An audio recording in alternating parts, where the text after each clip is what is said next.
Hey everybody, good morning. Eric Lucas over at GG Homes. Wanted to make a real quick video to tell you about a crazy deal that we tried to complete but had to back away from because it was fraud. And we're actually seeing a lot more of this these days. So long story short, we had a wholesaler reach out to me and offer me a property. The numbers made sense, so we were excited. It was a good deal at the price the wholesaler was offering it to us at. The wholesaler was excited because they were going to make a monster spread. But we were a little suspicious because we had some concerns that the seller was real. Right away, there were some red flags that told us that the seller might be impersonating the actual seller and was just a scammer. They were hard to reach.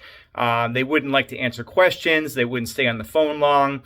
So we ended up opening escrow with the wholesaler. We sent in EMD. But we actually found out that the seller was a fraud, and we were able to skip trace the real seller that told us, well, I'm actually the son of the seller, and both people you're talking to are actually dead.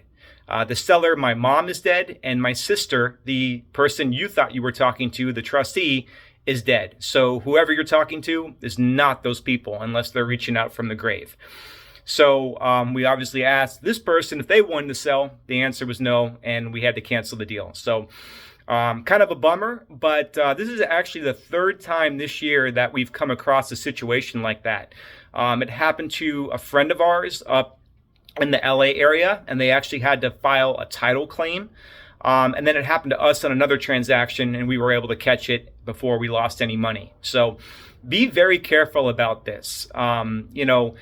In this particular situation, because we used a preferred title and escrow, they weren't going to release EMD or close the deal until the seller did the whole notary and all that. And that's why it fell apart, is because this scammer realized that they weren't going to get one over on us. But one seller actually did get this over on a business partner of ours, or a friend of ours, I should say, up in the LA area. So be very, very careful when you're out there. Make sure that the person you're talking to is actually the seller, because we have seen more of these scams lately, which is crazy, right? Absolutely crazy, but it's going on.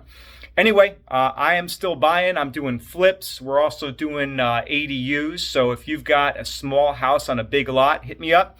If you've got an off-market fixer, hit me up. 858-276-0713.